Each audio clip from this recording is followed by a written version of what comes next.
So today I'm going to go over trauma and how it impacts youth and how they function, specifically in school, but also broadly in different environments. I'm going to do kind of like a general level thing. I mean, obviously this is a topic you can drill into. I do a basic training for our new hires that goes for 3 to 4 hours. So, and you can go much longer, right? It's a very complicated topic, but I think even a little bit of knowledge can go a long way as long as you are able to apply it. So the first step is to identify like what is trauma, right? Like the word gets used a lot, but we need to know what trauma is to be able to address it. So if we go by like does everyone know what the DSM is? Have people heard of the DSM? So it's called like the Psychiatry Bible. It's a reference book that just lists all these different mental health conditions. And so everything has a certain list of criteria. Now, I'm not going to say it's the end all be all or that if someone doesn't meet those criteria, their life is all sunshine and rainbows. But it is a good starting point to know like kind of how to define a certain issue and then how to address it.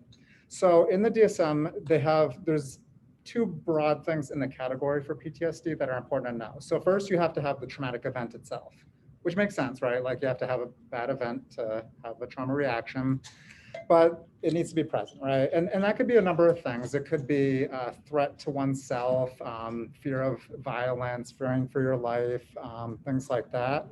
And what that is will, maybe be different for different people, different on their life situation, but you have to have that event.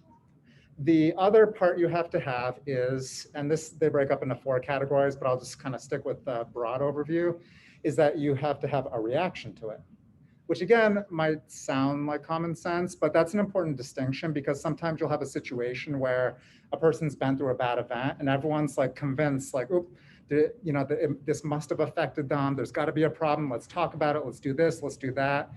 Some people don't need that. I always use the example of like a car accident, right? Like I've seen people who've been in car accidents. They get out, they call their insurance, they do whatever they need to for follow-up, and then they move on like nothing ever happened. Like they're able to move on quickly with their lives and just get back to whatever they need. I've also seen people who've been in car accidents and now 15, 20 years later are hesitant to get on the highway, who don't like to drive alone, things like that. So within that reaction, there's a lot of different personal variation. What determines that personal variation? There's a lot of factors, like how you were raised, your own coping skills, other stresses in your life, things like that. Lots of different stuff. And some people are just naturally resilient. Like I'm sure you've all seen in your lives, somebody who's just like, never seems to be ruffled, right? Like they're always just perfectly cool as a cucumber. Like everything could be burning around them, buildings falling over and they're just like, oh, well, that's terrible, but whatever. Other people are a lot more sensitive, right? Like, something goes wrong, like they can't find their keys right away. And it's like, oh my God, full blown panic attack. We also have our own predispositions. And it's the same for kids, right? Like some kids are just naturally resilient. Some are a lot more sensitive. Now, one thing we have to be careful of though, especially for kids, because as I'm sure you all know, working with kids or having kids change over time. They go through a lot of development. So just because they're that way right now, like maybe you look at a kid and you're like, oh, they're very resilient. You still got to check in with them because things can change. Resiliency can change, their own capacity can change, their life situations. So for kids especially, I mean, adults too, but with kids it can be a lot faster. So we want to be very in tune to how they're doing, how they're reacting to things, because again, they just naturally change as they go through the developmental course.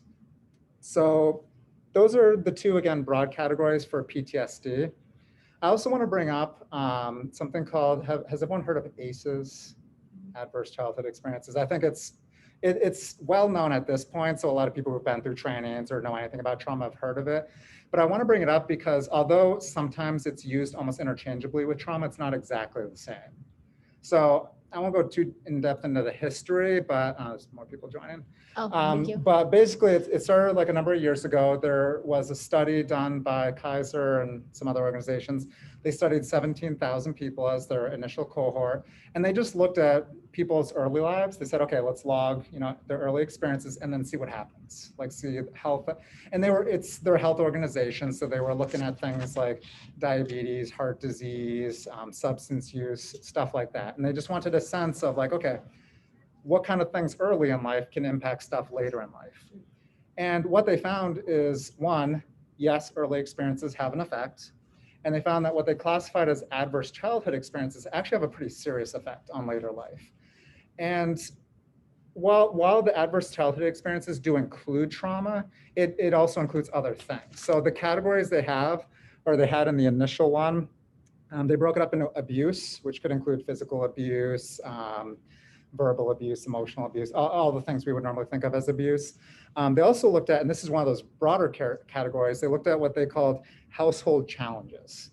So again, this shows that it's also beyond just trauma itself. So household challenges include things like marital conflict between the parents, incarceration of a parent, substance use on a parent or being done by the parent. So things that in and of themselves we might not look at and say like, oh, that was a traumatic event for the kid, but still, again, that fell into the ACEs. And then there was the last category was neglect. And again, what they found is that these things all had impacts. And the more you have, the more at risk the individual would be for significant later life experiences, which includes mental health disorders, health conditions, and just early death. Like it impacted their health. And it's not as simple as like, oh yeah, if someone had a really, really rough childhood, they would then use drugs and do dangerous behaviors and then have poor health. Even if they didn't have the other like negative behaviors, they still had poor health and they still died earlier.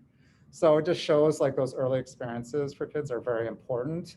And I mentioned that because again, yes, the trauma focus is important, but just overall childhood experiences are also very important.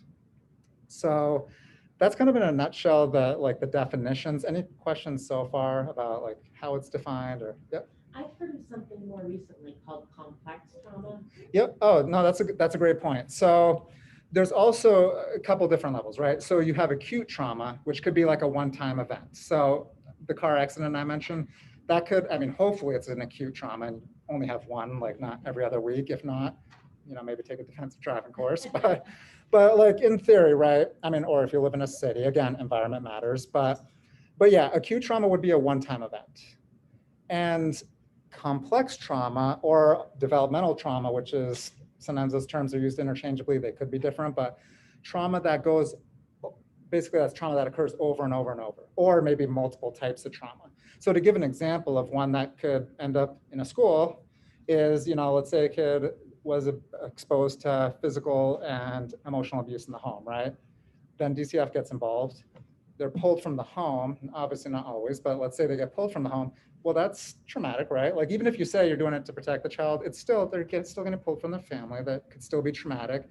Then they go into a foster home, which like some are great, and I'm not saying anything bad about it, but not all are, right? Like, or there might not be a match. Like I've seen situations where, I saw a young child who is very English speaking, right? Like raised in, I believe, Lowell, was in a fully Spanish speaking foster home. And it's like, well, clearly that's not going to work too well.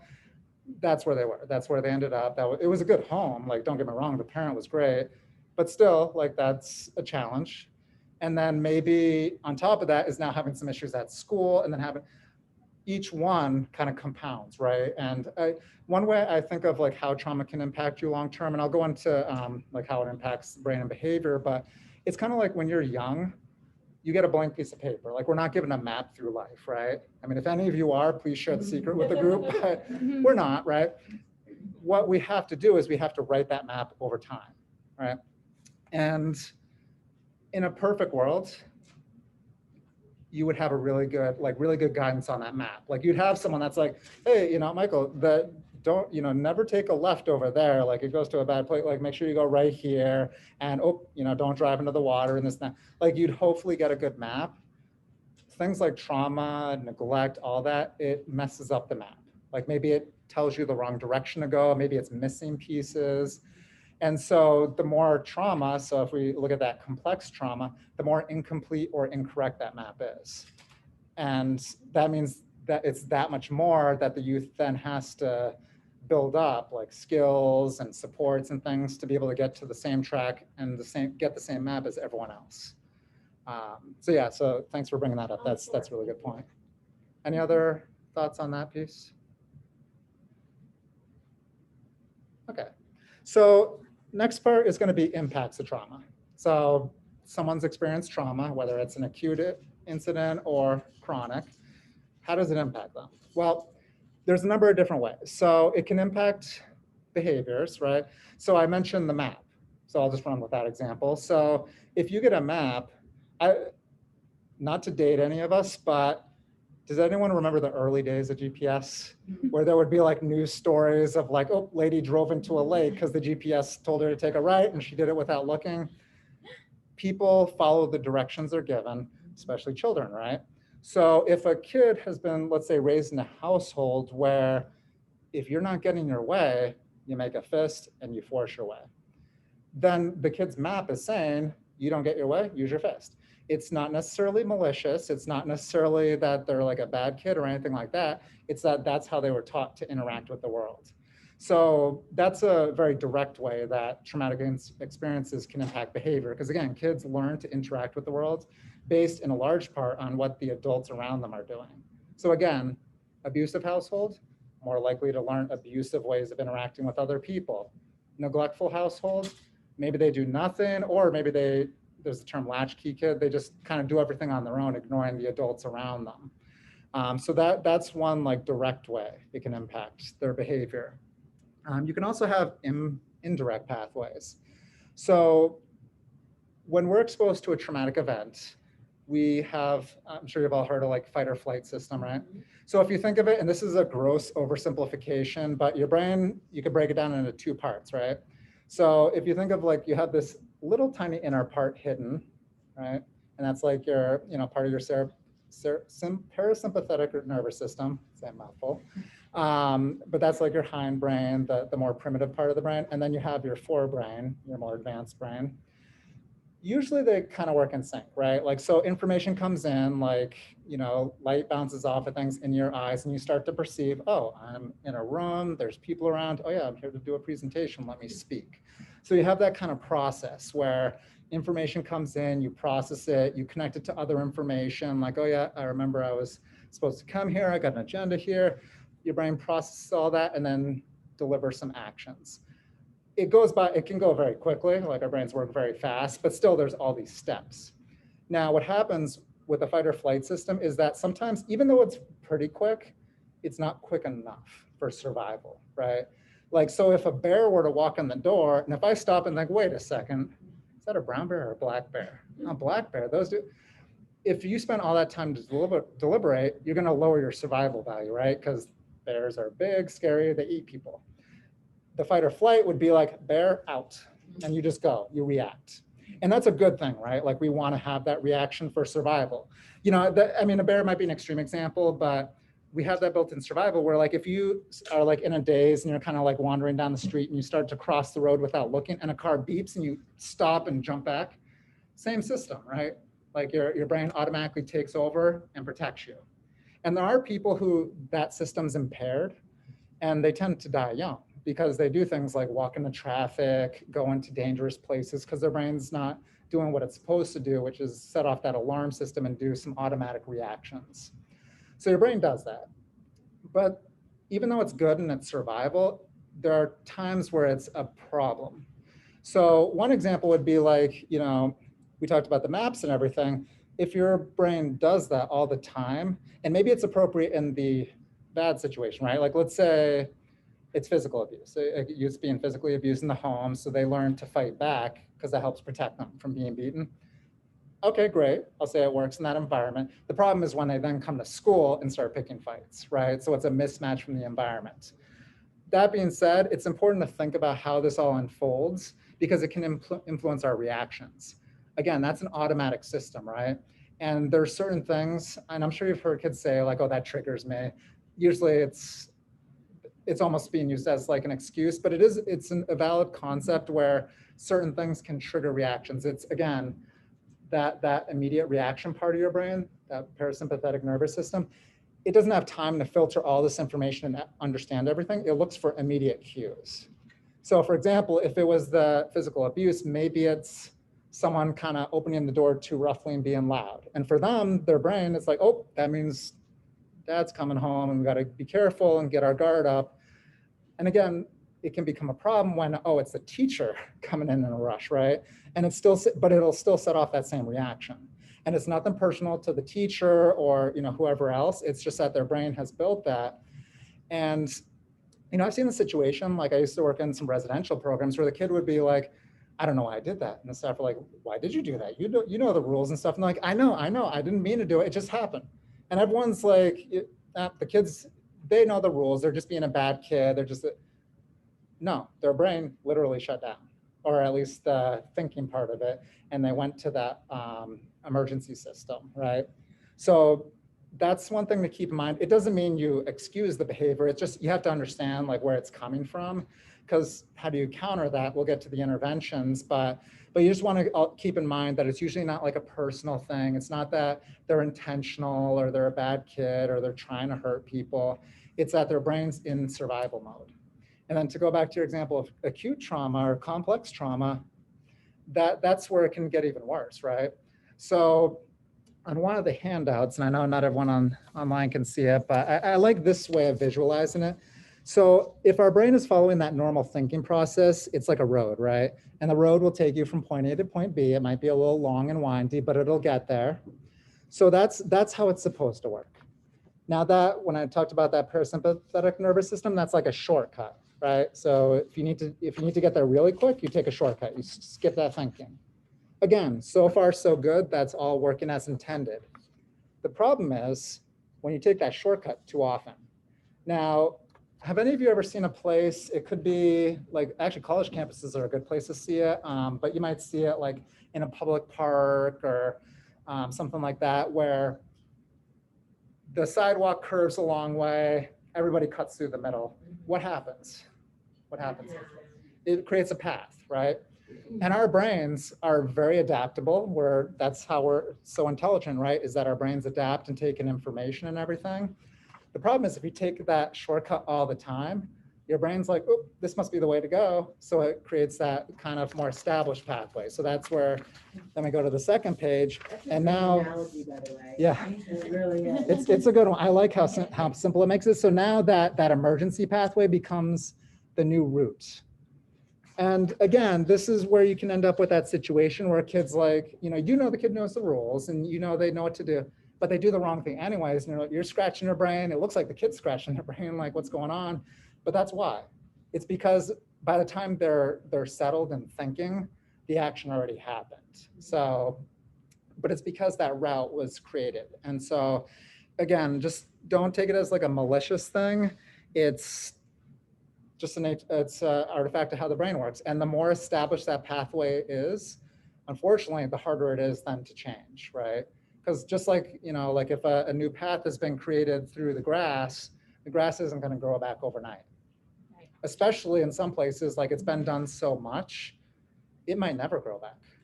Luckily, our brains are more elastic than that. Our brains change and adapt until the moment we die, but it's harder. It's harder once those pathways get a lot more established. So that's something else to keep in mind. And one thing too, I think is an important point is also look at it again from the perspective of children and what's unique to them, right? First of all, sometimes people say, well, they're kids, they should, they have so much to look forward to, this and that. But that's actually the problem, right? Like as adults, we know that there's a forward and a backward. We have a lot of experiences to compare to understand and things like that. Kids don't. I believe it was, has everyone read The Count of Monte Cristo? It's a good book, classic. People probably don't always read it. But early on, when he gets thrown in prison, and there was a fellow prisoner of his, and he made the comment about like why a younger person might actually be more vulnerable than an older person. So this is like, he was a writer, not even a psychologist or anything, but people can put these together, is that he said because they're younger, they have less experiences to compare to, less strategies to deal with those stresses and experiences. And so, yes, hopefully kids would have more to look forward to, but they don't know that. They can't compare it to something. They don't know, oh, there's a different alternative, there's a better way to do it, things like that. Especially if you think of a kid who's had maybe a really rough environment, like maybe they were raised in a very abusive environment. And this is also where broader things like community and stuff are important. Like if their community was not so great a community and things, how do they know things are better if they've never seen that or experienced it?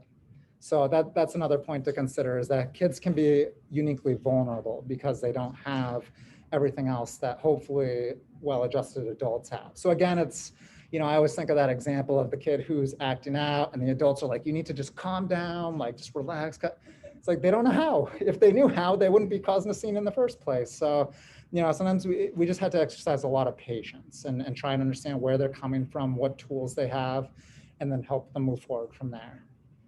So that's kind of in a nutshell the impacts of trauma. Any questions about that piece? Yes. Alongside of that, being, lacking experience Mhm. to be able to process the trauma, what do you think of, children don't have any control of their environment? Like, if they all of a sudden have a panic attack, they don't get just to leave the room and get a glass of water.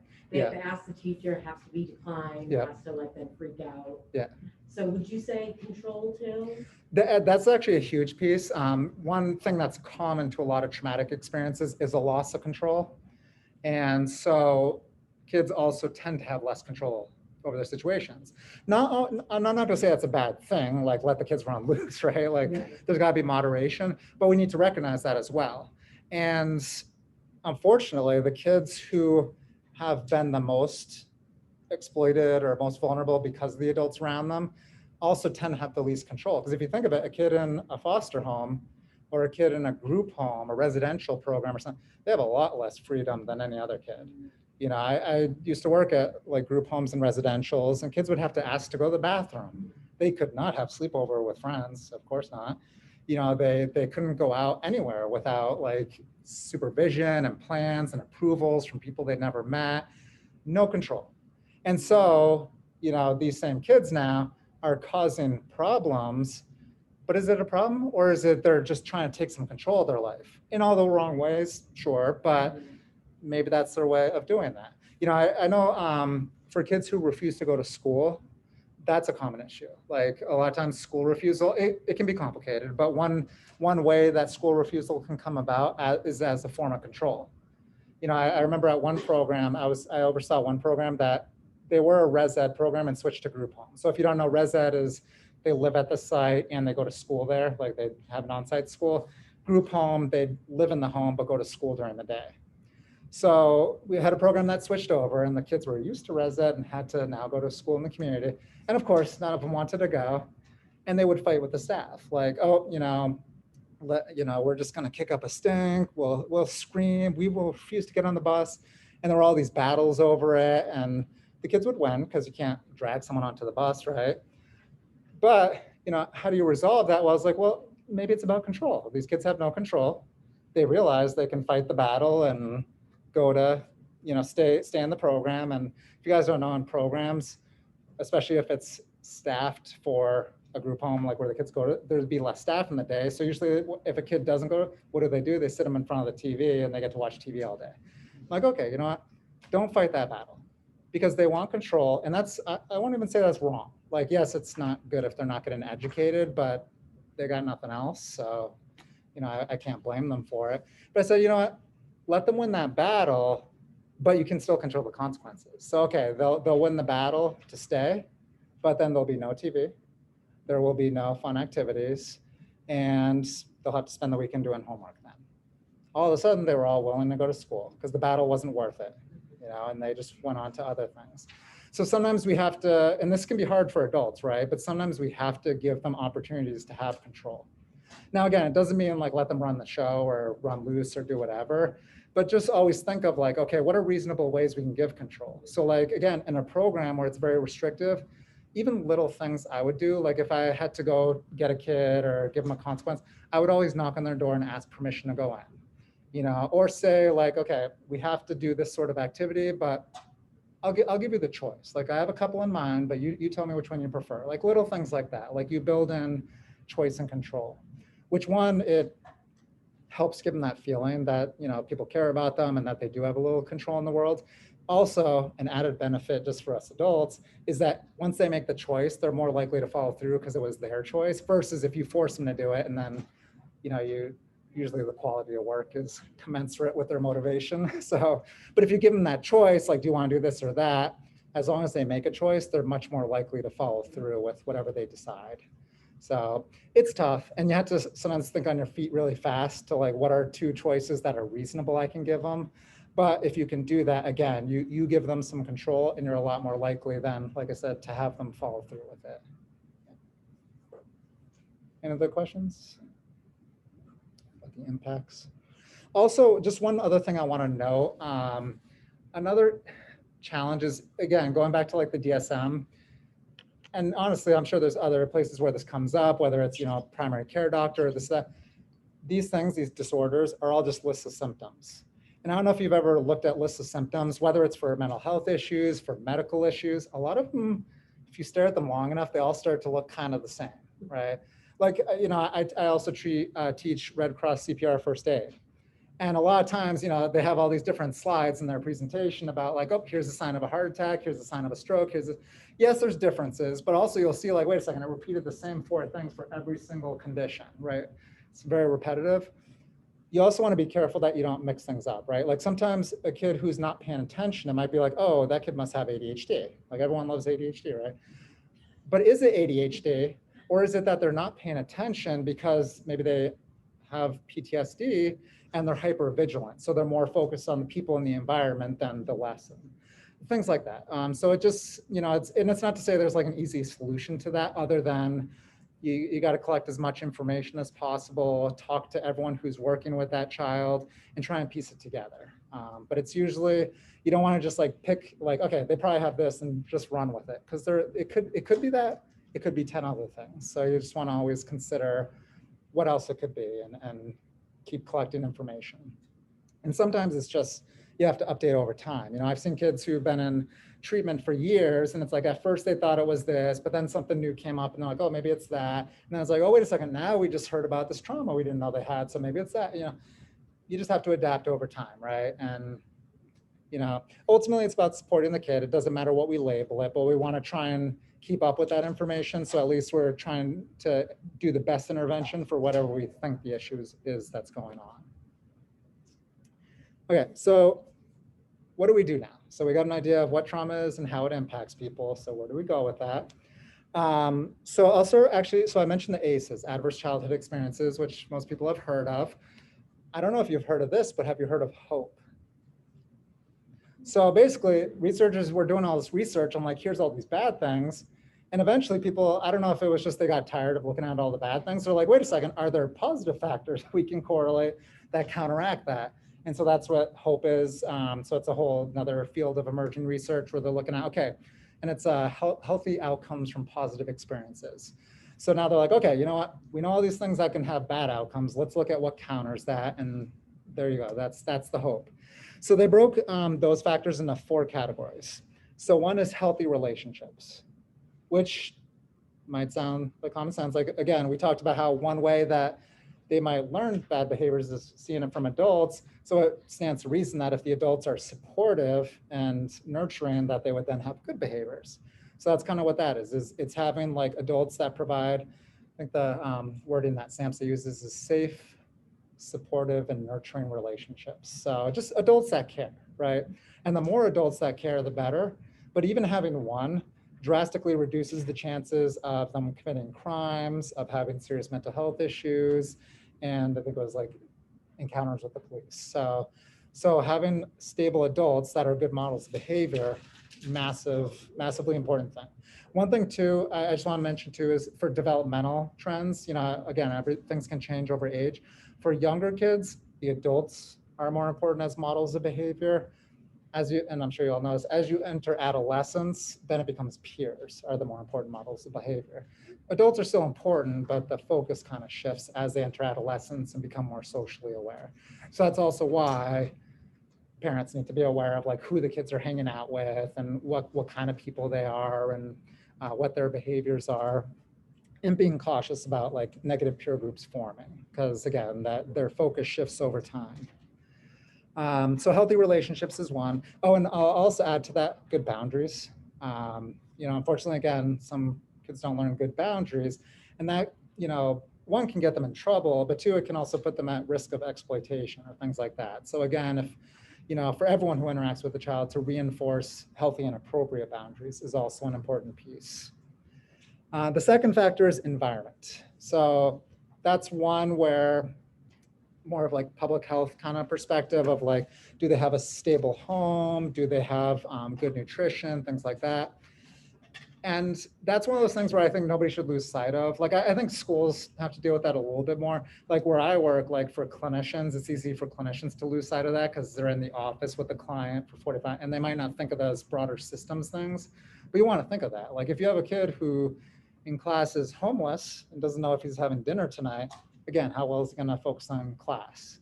And that's also, again, why I mentioned you have to be careful with those, like, diagnosing based off a list of things, because oh, sure, it might be trauma, or it might be like he's hungry and hasn't eaten yet.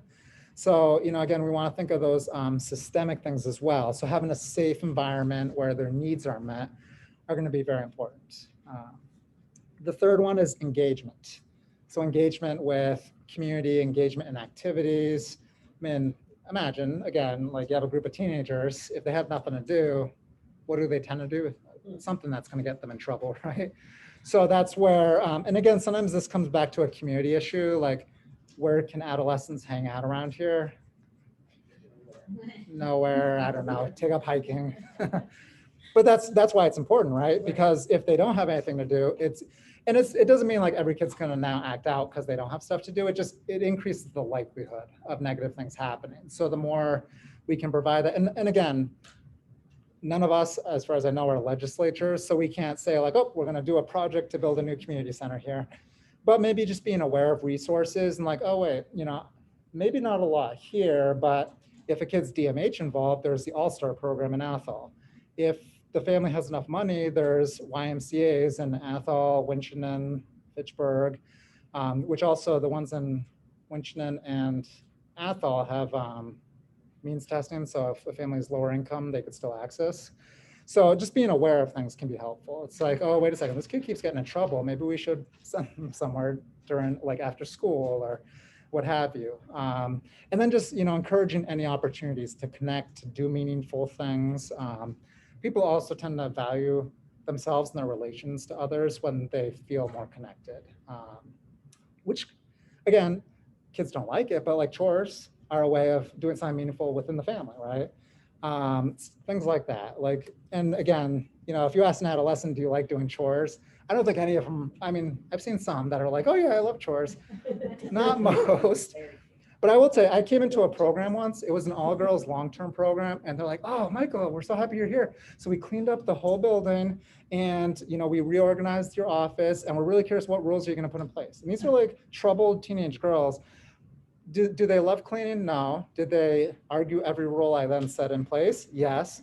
But I think, deep down, they wanted the structure. They wanted to know what's going on. What are the consequences? Like people like structure, even if you complain about it. Like think about it. Like how many of you would feel comfortable driving if there were no speed limits or stop signs out there? Yeah. Right? So it's the same thing. You might not like it when you're in a rush to an appointment, but we all deep down respect and like that there's boundaries and rules and expectations that apply to everyone. So same for kids, they need that. Yep. My mom shared an experience with me. She grew up in a dysfunctional home and she didn't have a curfew, but my father did. So they'd be out on a date and he'd have to go home and she'd be like, why do you have to go home? And she said that she always wished she had a curfew because that would mean someone cared. Yep. Yeah. And again, we have to set that structure and stuff. Again, in the moment, the kid will probably say like, oh, I love staying up. Right. But when they can reflect back on it, or sometimes even in the midst of it, they do recognize that difference. Like I said, these teenage girls who, some of them had been picked up from gangs in Boston and, coming from other programs and things like that, but they wanted structure. They wanted to know what was going on. Like people want predictability and to know the consequences of stuff. So people do respect that.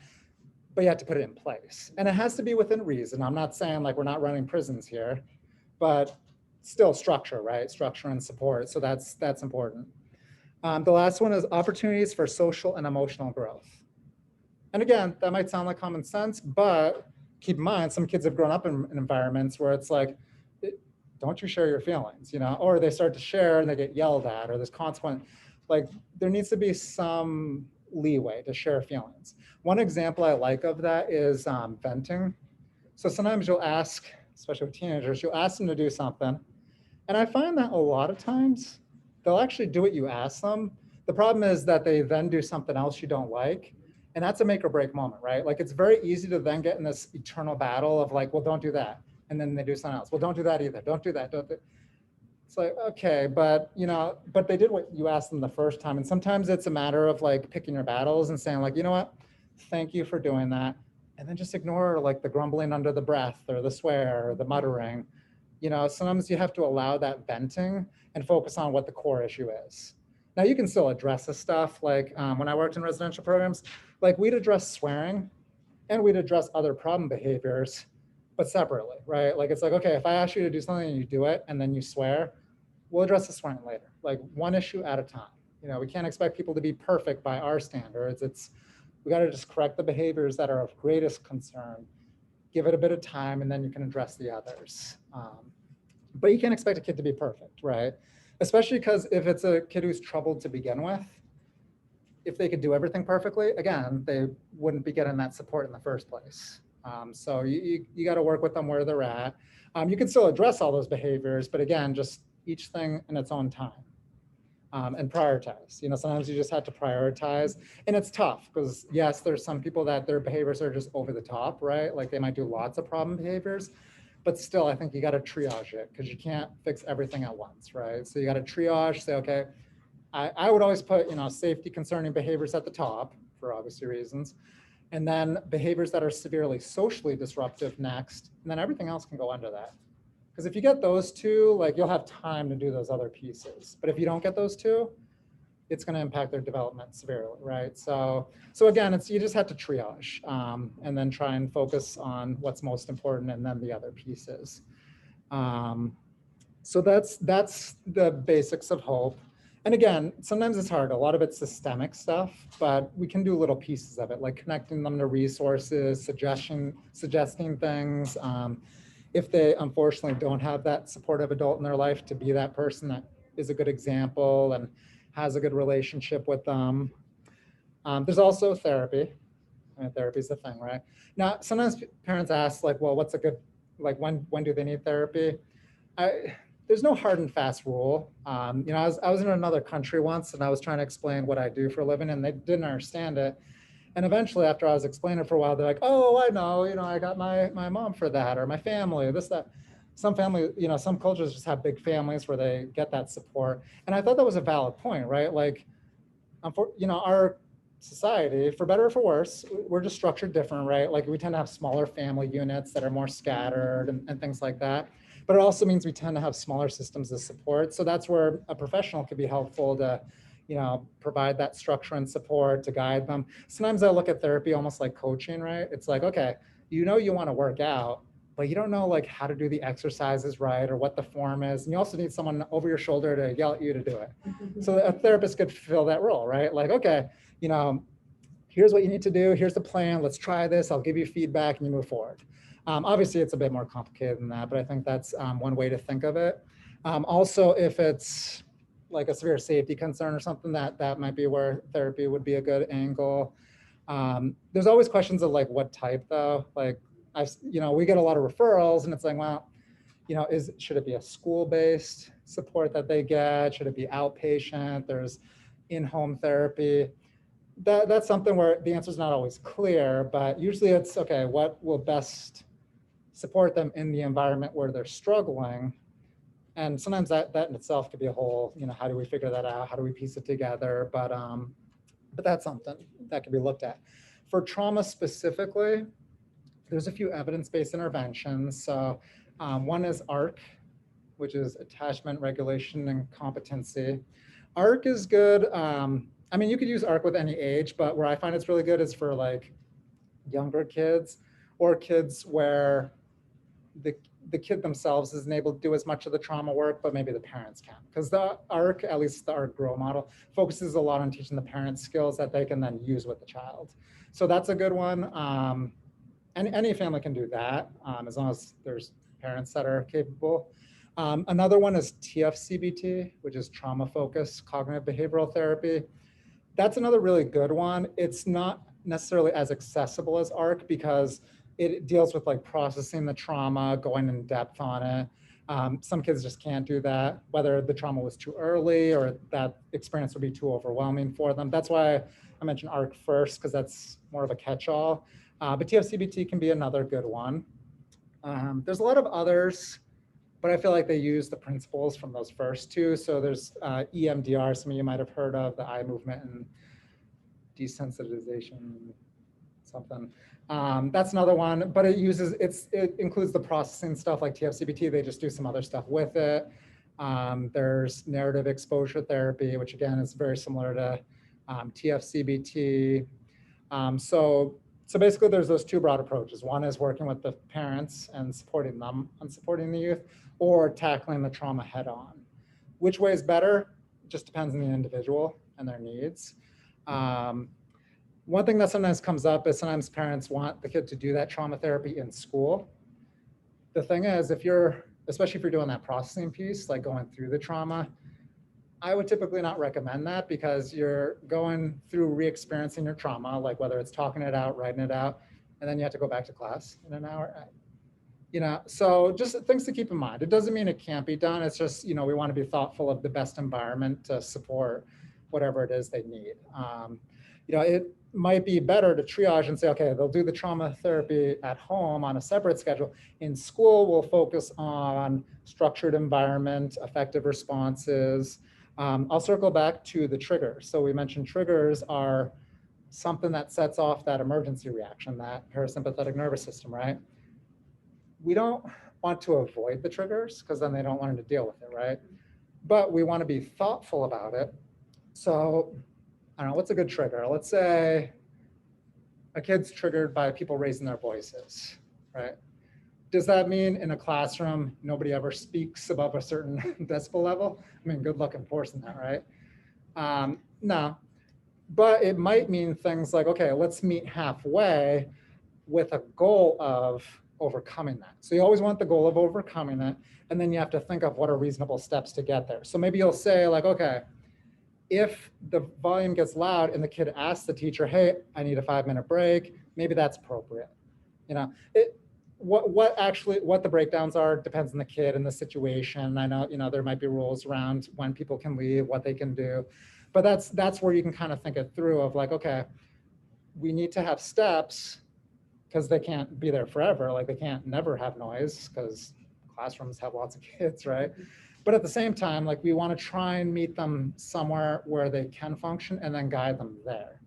So but we have to take it serious. Like you can't say like, well, your trigger's loud noises, but our school's loud, so you got to suck it up and deal with it. You could say that, but you're just more likely to have problem behaviors than every time there's noise, right? So again, it's, okay, you got that problem. Let's see how we can work on that problem. Are there any examples that you guys have from like that you've seen where a kid says they're triggered by something or they have difficulty with something? Usually noise. Noise. Yeah, no, that's why I give that example. Yeah. Noise is a common one. Yeah. Yeah. And how can you triage that? Like what are steps you can take to let them manage noise that don't necessarily mean like everybody either not talking or them getting to leave all the time? Like is there a halfway? So structured breaks. Yeah. Depending on school, I've seen some that have used the noise canceling phones. Yeah. We have headphones. We try not to do that. Because also we want to think about like, we don't want to do 100% avoidance. So if they had the headphones on all class, I mean, sure, they wouldn't hear noise, but that includes the good noise, like the lesson, right? So but also it's a standout thing. Yeah. So we don't want the attention drawn Right. to that child. Yeah, yeah.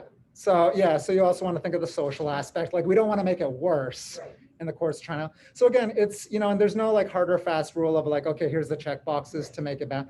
You just want to think of that. Okay, what is the balance? Maybe the headphone, but for no more than 5 minutes at a time and no more than twice per class or something. Whatever the breakdown is that works for that situation. With the voice level, Yeah. especially teachers use videos or something. So we'll put them a little lower so it doesn't affect that student. Yeah. And if appropriate, maybe even bring in the group, like, if it's appropriate, not always, but like, if the group can is sympathetic and cares about the kid, maybe they'll be willing to try something like, hey, everyone can, if so-and-so raises their hand, can we practice taking down the volume a notch or something? It works easier in families where less people and that environment, but maybe, maybe, again, it depends on the situation, but just things to think about, like how do we most effectively support them while always keeping that eye on the prize of like, okay, eventually we want them to just be able to sit in the room with everyone else. Because again, we want to think of that endpoint too of like, this is why, unfortunately, sometimes you can tell someone who's been in a residential program their whole life because they just don't come out equipped to deal with the world. When you go to your job, not everyone in the office is going to be quiet. Not everyone in the office is going to be nice or reasonable or do things your way. So these are skills that, like, yes, they have time for now to work on it, but we need to consistently work towards it, or eventually they're going to end up as adults who don't have that skill at all. So we do want to always constantly work towards it. Again, working in residential, I remember my favorite was the kids who'd be like, well, I'll only sleep if there's my favorite staff outside the door. Like, your goal and your plan says you want an independent apartment in 6 months when you turn 18. No staff is sitting outside your door when you're an 18-year-old, right? In your own apartment. So we need to set that goal and say like, okay, how are we going to get there? Because people outside your door all night. I mean, I don't know if apartment sitter's a job. If it is, let me know. Depending on the pay, I might do that. But realistically, again, if we set a realistic goal, it's like, okay, it's not going to be that. So what are the steps we can take?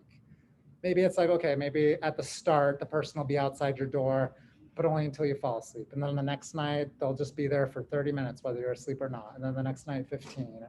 Whatever it is, just have a reasonable plan with reasonable steps. So, and then, we talked about choice. So giving choices and control, because again, not only does that give them ownership, but then they hopefully start to learn how to make good choices. So that's another thing is they're not going to learn. It's the same as like the driving, right? Like, okay, they got the GPS and stuff, but eventually, and this will be tough for parents. I can't wait till I get there, but eventually you got to let them take the wheel, right? And drive. And that can be tough. And sometimes you got to take a lot of baby steps to get there, but eventually they do have to, so that they can then get where they need to go. So, any other questions about that, about approaches?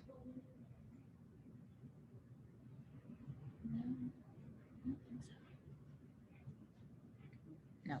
And then we're kind of getting close to time, so I just want to leave it open. Like, any other questions about trauma or how we respond or anything? You talked about, I'm trying to think if I wrote it down. The personal variation and naturally resilient kids. Yep. I can remember a professor of mine calling them the invulnerable child. Mm-hmm. So like my mother, as I shared earlier, she grew up in a dysfunctional home. Mm-hmm. There's 6 children. Now, they all were exposed to very similar traumas for the most part, but not all of them responded the same way. Mm-hmm. I mean, 2 of them are now deceased Yeah. of the 6, and a couple of them are really messed up. Mm-hmm. So there's only like 2 of them that really function healthfully. Mm-hmm. So is that very common, even though they had the same childhood? Yeah. You see that? Yeah, you could have a family where wildly different outcomes. And again, there's a lot of things that influence it. They'll have their own predispositions. Like even though like, obviously they have related genetics, but still different enough for all individuals. So that's a piece. And then their lives, right? Like maybe they lived in different areas that were slightly different. Maybe the people they hung out with, sometimes that's enough to be different. Even think like there was a documentary that was, or not documentary. Oh, it was in, I believe NPR, no, ProPublica recently. They were talking about the foster care system and things.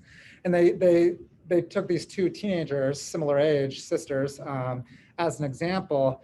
And basically they showed like the 2 sisters were taken out of the home, but they were placed in very different arrangements. Like one of them ended up in a very nice, well-to-do family that was very supportive and stuff.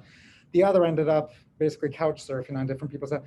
And you could just see like pretty quickly how wildly different their experiences became.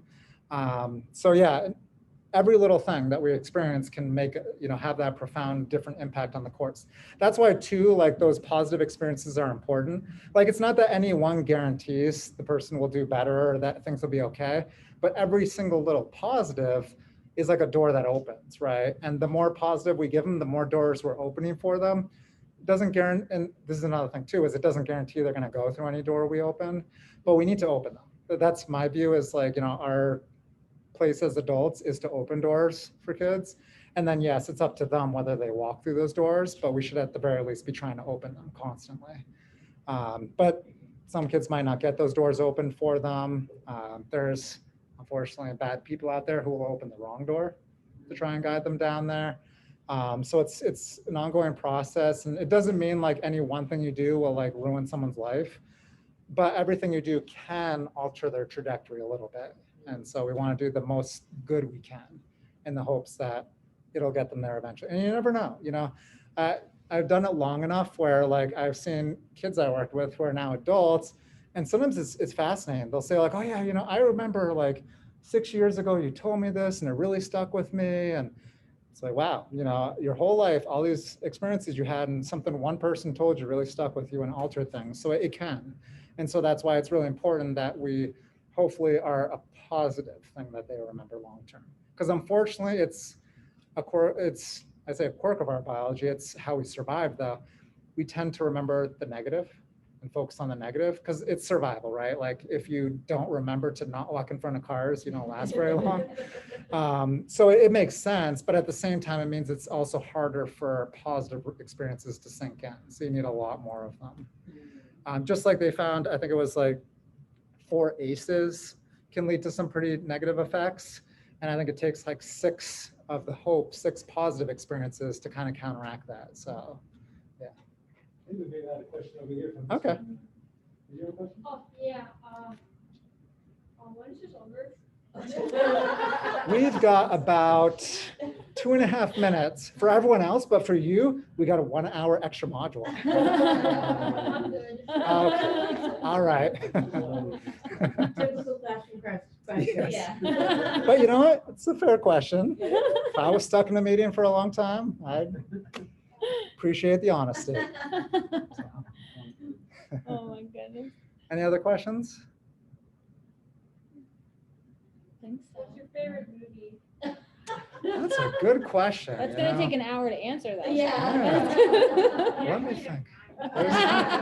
I'll give you a serious answer. Right now, I've been watching Star Wars, so that's a good one. Yeah. Oh, Do you have a question back there? too?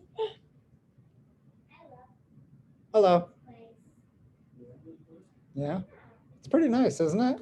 Wide open space, lots of books. Yeah. Okay. Ah. Yeah. It's definitely a good space. Yeah. Yeah.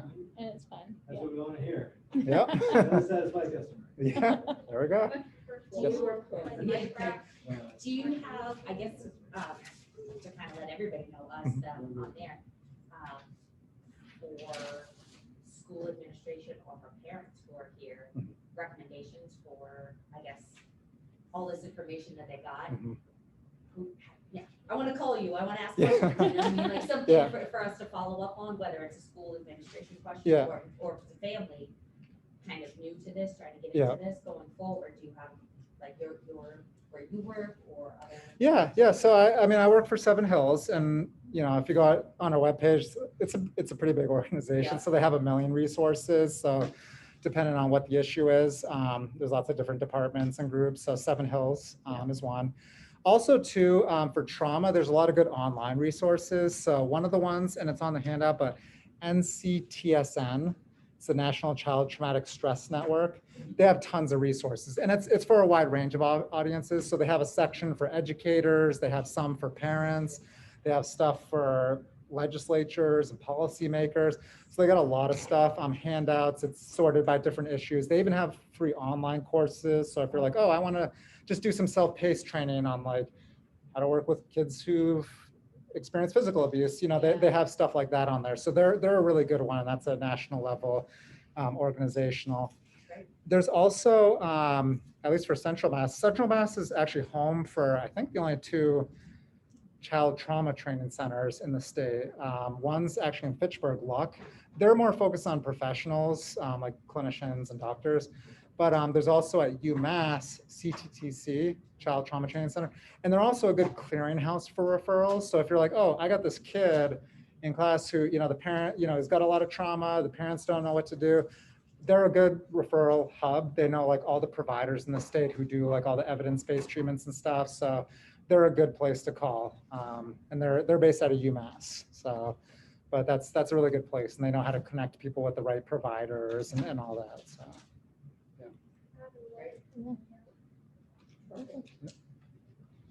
Thank you All so right. much, Michael. Not a problem. Thank you so much. I'm just gonna stop the recording. Absolutely.